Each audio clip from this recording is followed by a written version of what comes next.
Assalamualaikum warahmatullahi wabarakatuh. Soalnya kalau nggak keras takutnya nguap-nguap di belakang ya. Ini terima kasih atas kesempatannya, Bib. Terima kasih sekali. Terima kasih juga untuk semuanya yang ada di sini. Ini kali saya pertama hadir di acara hebat seperti ini, acara besar bertemu dengan saudara-saudaraku semua.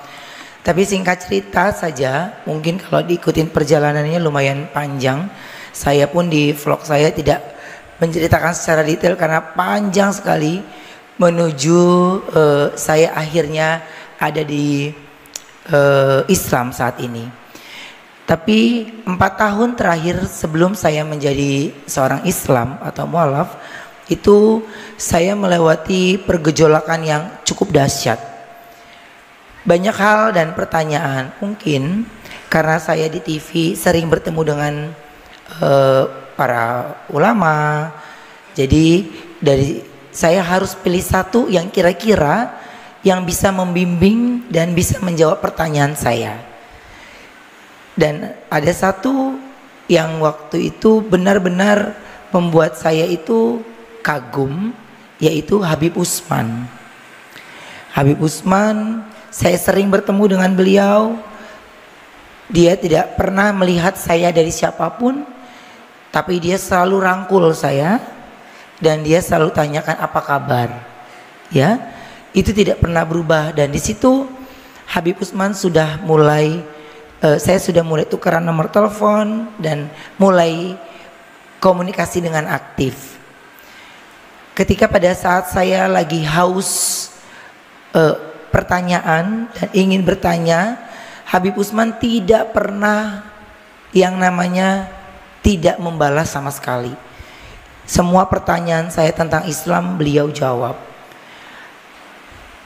Beliau jawab, habis itu saya nggak balas lagi. 4 hari, 5 hari baru saya tanya lagi. Begitu terus selama 4 tahun. Selama 4 tahun. Sampai pada akhirnya mungkin Allah sudah punya cerita untuk saya sendiri. Saya punya keluarga besar di mana orang tua saya semuanya 80%-nya Muslim. Dan mereka semua sangat amat menyambut saya baik ketika saya sudah menjadi seorang Muslim.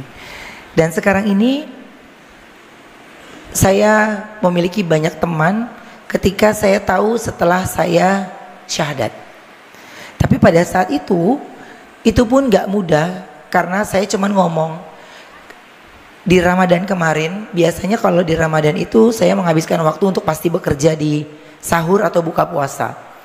Tapi saya cuman ngomong begini, dalam hati, ya Allah, kalau kau izinkan saya benar-benar khusyuk dan fokus pada saat di Ramadan ini, izinkan saya bekerjanya sebentar saja. Selebihnya biarkan saya fokus ibadahnya dari tarawih sampai yang harus saya lakukan sebagai seorang Muslim. Hampir saya berkarir dari tahun 97 sampai sekarang, semua kalimat yang saya ucapkan tepat Allah jawab. Saya hanya dikasih kerja 2 minggu. Selebihnya saya benar-benar dikasih fokus ibadah. Jadi ketika saya upload di sosial media, saya menjadi seorang Muslim, sebenarnya saya sudah duluan. Tapi saya baru upload dengan tujuan saya biar fokus ibadahnya. Karena kalau ketika itu upload, pemberitaan ramai, nanti diganggu dengan pemberitaan-pemberitaan, ya. Jadi saya mau fokusnya, ya Allah, saya mau fokus ibadah di Ramadan ini. Jadi Allah jawab itu semua, dan semua dari ridha Allah dikasih tanpa ada halangan satupun. Dan Masya Allahnya, saya berjalan pada saat itu, saya cuma bilang gini, pada saat saya mualaf, saya bilang sama Habib Utsman, Bib, saya sudah siap. Lalu Habib Utsman memilihkan saya hari yang baik. Ada 2 tanggal yang saya pilih, akhirnya salah satu tanggal itu yang saya pilih. Bahkan ketika saya memilih tanggal tersebut, satu pun dari tim manajemen saya nggak saya kasih tahu. Teman-teman sekitar saya, mereka hanya curiga saja, tapi mereka tidak tahu karena tidak ada statement dari mulut saya sudah muslim. Tapi pada saat itu, di hari itu, saya bawa manajer saya dan orang kantor saya itu untuk mendampingi saya untuk syahadat. Di rumahnya Habib Utsman, di tempat itu saya benar-benar khusyuk banget sesuai dengan apa yang saya kepingin. Saya ingin ya Allah menggunakan baju putih. Karena pada saat itu saya selalu ada aja ketika di satu kerjaan yang mengharuskan warna ini, tapi saya bilang ketika saya memutuskan saya syahadat, saya maunya menggunakan baju warna putih. Dan Habib Utsman memberikan saya waktu untuk saya maunya wangi bib. Setelah saya syahadat selesai, saya baru menangis. Karena semua yang saya ucapkan Allah jawab tanpa satupun yang meleset.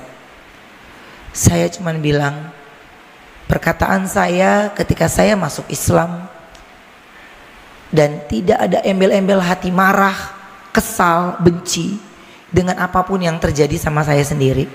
Tapi saya cuma bilang, ya Allah, saya ikhlas. Satu kata yang buat saya itu pendek, tapi kalau kita lakukan dengan baik, saya cuma ucap, ya Allah, saya ikhlas. Gak ada lagi hati saya marah, kesal, atau tidak percaya diri. Semuanya Allah mudahkan. Bahkan pada saat itu minim sekali yang tahu, hanya tim kecil saya. Di sini saya tetap, ini tempat pertama saya juga untuk saya datang bertemu dengan saudara-saudaraku di sini. Saya juga bawa abang di sebelah sana. Abang itu yang selalu mendampingi saya dari saya pertama kali menjadi seorang muslim. Beliau tidak pernah berhenti memantau dan terus mengajarkan saya sholat. Ketika saya 3 hari baru menjadi seorang muslim, abang tidak serumah dengan saya, tapi orang yang ngajarin saya di rumah saat sholat subuh, tahajud semua, tiba-tiba dia harus mudik. Bingung sholatnya sama siapa, atau namanya jadi bujangan lagi ya. Tinggal sendirian, gak ada siapa-siapa. Gimana ini ya Allah? Saya telepon Habib Utsman, Bib nih gimana? Buka YouTube, coba lihat di situ, atau Google. Bib udah umur 41 tahun nih Bib. Kayaknya daya ingat agak lemot. Bisa, pasti bisa. Karena pada saat saya mau sudah mau syahadat sama Habib, satu pertanyaan saya yang terlewatkan. Bib, tunggu dulu. Bagaimana saya sholatnya? Saya ingin sholat yang sempurna, bacaan yang sempurna. Semua Allah udah mau, kata Habib. Pasti Allah kasih jalan. Bener Bib, bener. Insya Allah jalan dan benar. Ketika saya 3 hari baru menjadi seorang muslim, saya ditinggal karena harus mudik.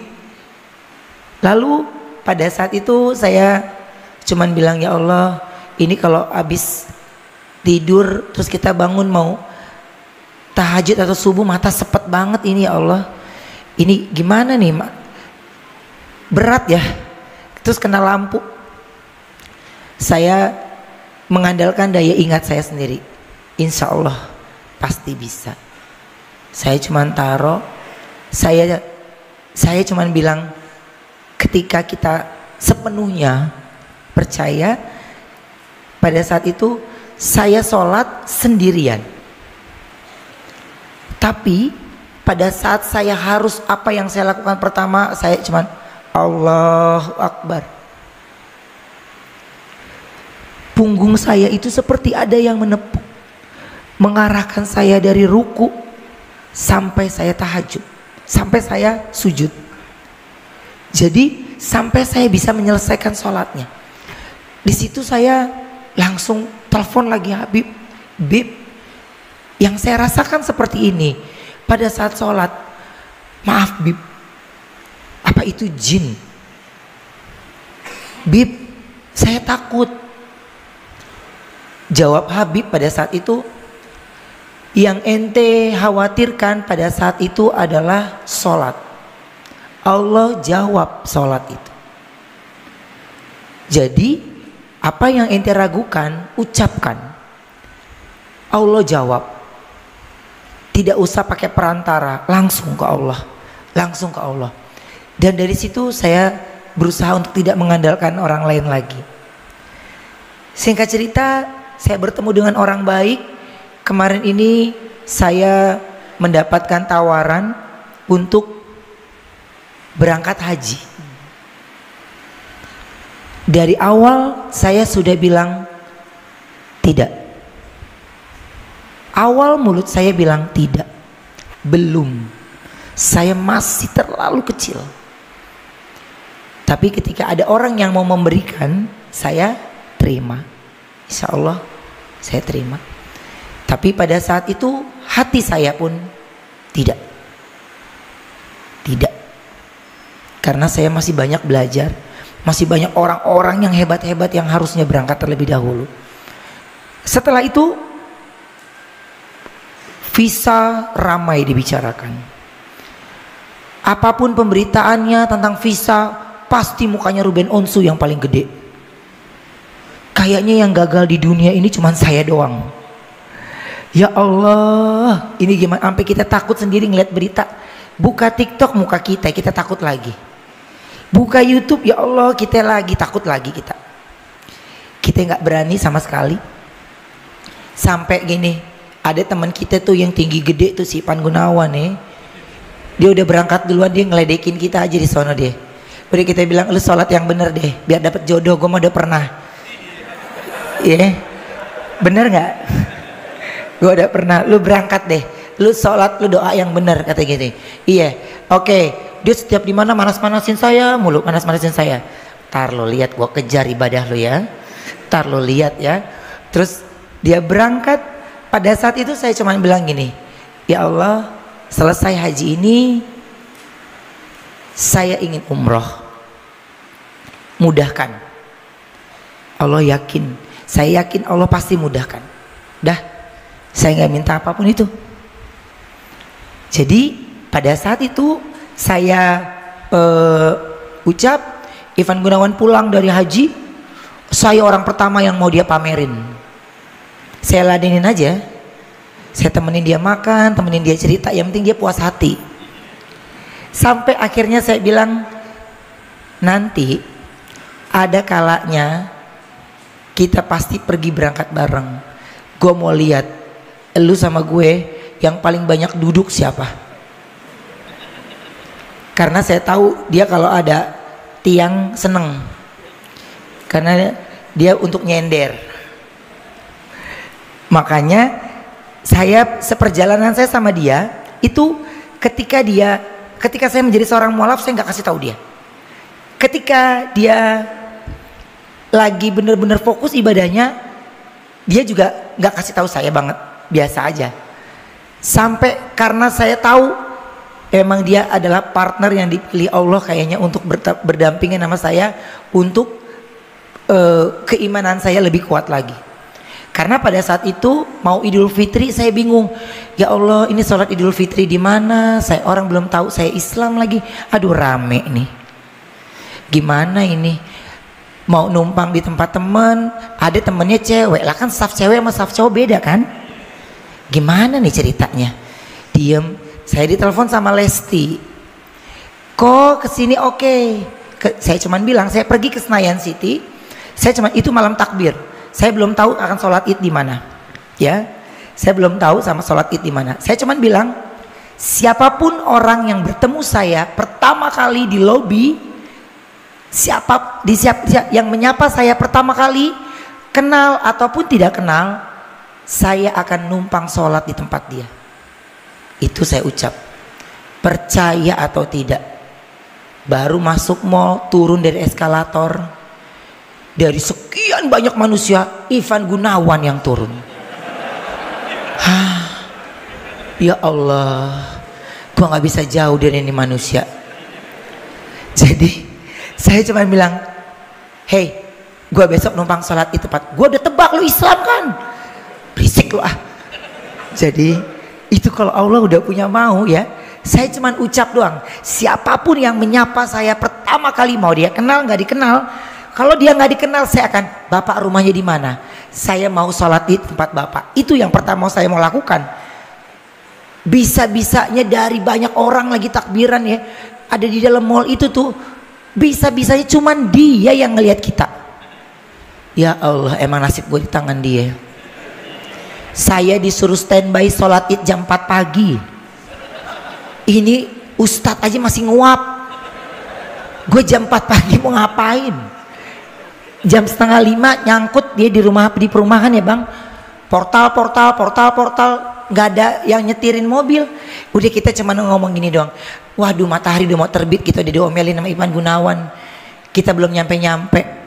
Sampai sono kita ditinggal setengah jalan. Saya taruh mobil di tempat orang, saya ikut dia. Sampai sana jam 5 ya, jam 5 lewat ya, masih sepi, kaca masih pada dingin sama AC.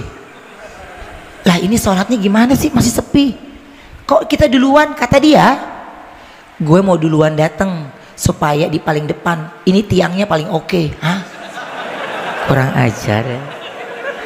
Saya cuman begini, ya Allah, karena cuman dia doang lagi yang nampung kita sholat id ya. Ya sabar, udah sabar. Jadi pada saat itu beliaulah yang terus mendampingi saya sampai akhirnya beliau meninggalkan beberapa pekerjaannya, dan apapun yang dia lakukan saya pun ikuti. Sampai kemarin akhirnya saya umroh. Saya berangkat dengan 17 orang. Karena itu sudah niat saya, ya Allah, dalam perjalanan saya ini ada 17 orang, di mana masing-masing ceritanya ada dalam perjalanan karir saya dan perjalanan saya menjadi seorang muslim. Saya berangkatkan, Allah izinkan, tapi banyak sekali kata-kata di kuping saya, wah ini susah loh, ini susah loh. Gak lah, sama Allah mah, kalau kita minta mah pasti dikabulkan. Amin ya. Ini kuping banyak, nanti begini loh, nanti begini. Saya banyak ditakut-takuti, Saya sholat lagi. Terus ada berangkat lagi, mau berangkat umroh. Kita ada sholat subuh dulu di bandara. Saya makin deg-degan. Akhirnya saya telepon travelnya pesawat jam 9. Saya subuhan di rumah aja. Saya mantapkan lagi dari rumah. Mantapkan lagi, berangkat.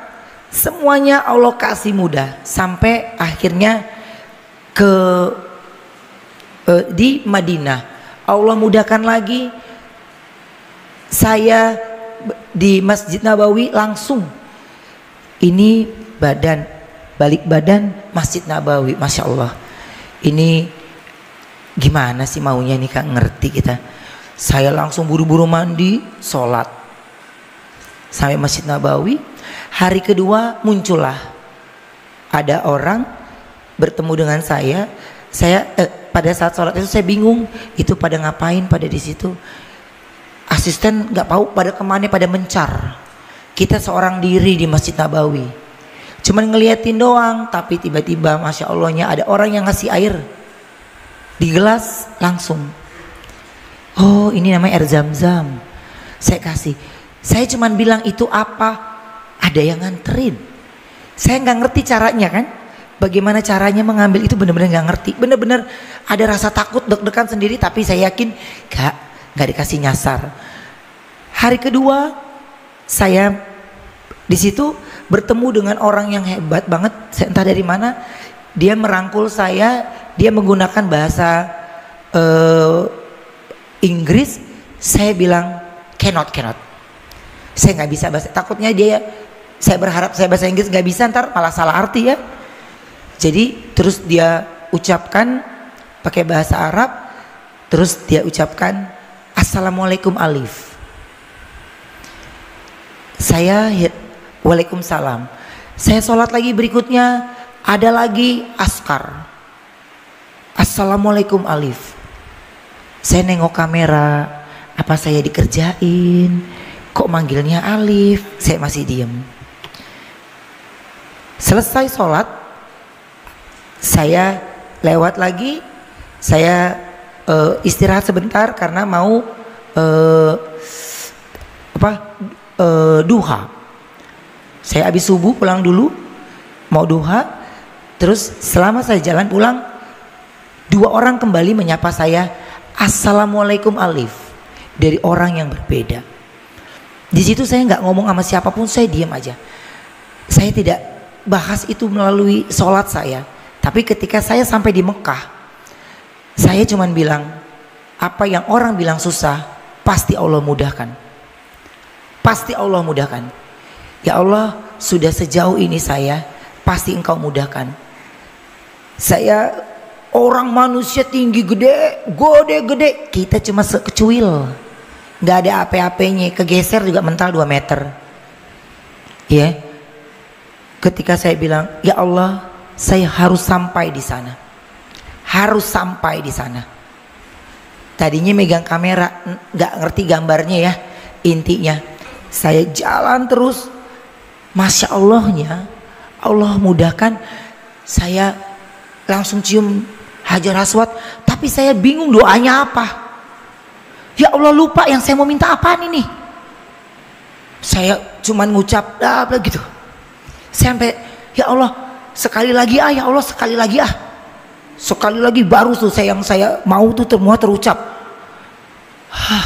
2 kali tuh, nggak ada satupun, alhamdulillah saya nggak sama sekali ditarik sama askar. Yang ketiga baru saya ditarik sama orang yang gede-gede banget ya.